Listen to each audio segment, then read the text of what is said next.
Let's get some more reaction to this story. Also, the inflation number. Joining me is the Shadow Treasurer Angus Taylor. Before we get to inflation, which is the number one issue on people's minds, we know that voters are... The cost of living is obviously 1, 2 and 3 in terms of priorities. But the Assange matter, what's your assessment?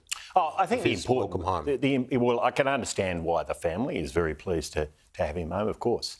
But the important thing here is that the justice system of the UK and the US be respected. Assange, of course, pleaded guilty, and we welcome the fact that that has resulted in his release. But all the way along, this hasn't been about illegal detention. This has actually been about the justice system of other countries we respect, who are like-minded countries, and that should be our starting point as we approach this. Not like Kylie Moore-Gilbert in Well, very Iran. different from Shanglai or Kylie Moore-Gilbert and others. They were illegal detentions. And that means the government should have a very different approach to those situations. It's not the role for the government to celebrate an outcome like this. It's certainly the role for the family. I can understand that. But the government has got to recognise that this was not a legal detention, and the UK and US justice systems have actually they've had to operate through their own processes, and that's appropriate. There are really different, I'm sure you've heard this from your own constituents, but those that care about it, there are different views. There's those that almost beatify Julian Assange as a great hero and saint of free speech. There are others who, as Michael Ware just said on our program, thinks he betrayed the national interest. In fact, Stephen Smith said in 2010 it was a great risk and threat to our national interests. No, he's pleaded guilty to espionage. It's important to recognise that. And so the point here is that those justice systems are justice systems we respect. They've played their way through. We welcome the fact that the outcome was what it was. And I realise this really divides the community, but I think it's time to focus on other issues. Yeah. And the most important of those issues, Kieran, is that Australians are facing a cost of living crisis with no end in sight. With the inflation number, the argument was being made yesterday by some economists and commentators that the number that dropped off from May 2023 was even worse than May 2024, but actually inflation hadn't grown in that month. What do you say to that? This is Jim's spin.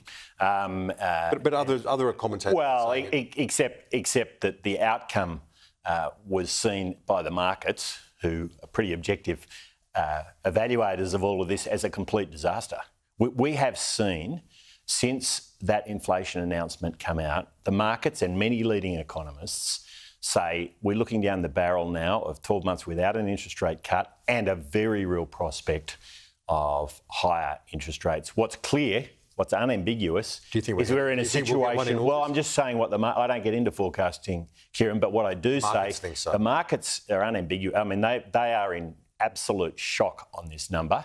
So it can be spun by some however they like it, but you can't spin this one. Australians are looking down the barrel now of a situation where interest rates are going to be higher for longer. What's driving the stickiness? Well, on the inflation side? The history of inflation all around the world throughout history has been very simple. If you leave all the work to the Reserve Bank, then either you completely wreck the economy or you don't beat inflation. The government has to do its bit. And we've got a government here who has been reckless in 3 failed budgets. It hasn't done what needed to be done. We've got 16% growth in spending in the next 2 years in this budget, driving the budget off a cliff. It's a big spending budget. But the state's also shoveling out well, they're doing their bit too. dollars right now. And I don't see Jim Chalmers trying to rein them in at all. I mean, this is a treasurer who doesn't understand inflation. He doesn't get it. And Australians do, because Australians are suffering from it. And they're not just suffering from the inflation, they're suffering from the higher interest rates, the higher taxes they're paying, and nothing the government can do will touch the size. Do you fear we might get a couple of rate hikes? Look, the market is seeing real prospects of rate increases and no prospect of rate reductions in the next 12 months. I'm not going to get into forecasting. You've already tried me on that, Kieran, and I'm not going to do it. But what I'm going to say is that the view of leading economists and the bond markets that obviously assess this and set the interest rates that we all pay is that There's no end in sight, and hope is running out. Australians have cracked open the piggy bank. They're working harder than ever.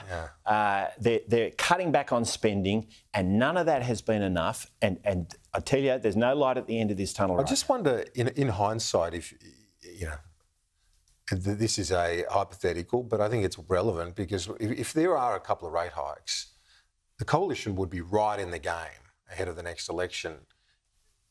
Should you maybe have held off on such an ambitious nuclear policy, which again could be so decisive? You could lose a lot of votes on that front. You could win it just on cost of living and rates if another 2 or 3 hikes are seen. Yeah, well, I'll leave the political commentary to you. That may well be right. But the point is, we've got to do what's right for the nation. And this is a time, Kieran, where hard decisions need to be made. We don't need weakness in our leadership, as we're seeing from the Prime Minister and the Treasurer. And whether it's beating inflation by taking the right policies into a budget, 3 failed budgets that haven't actually done what needed to be done, or whether it's failing to actually deal with the short-term and longer-term issues in our energy system, which is failing us. Just look at the electricity and gas price over the last month. I mean, it's been diabolical. This government has not made the right calls, and we're paying a very high price for it. Every single Australian right now is paying a high price, and those with a mortgage seriously cannot see light at the end of the tunnel now, and that's because of this government's failures. Angus Taylor, thanks for your time.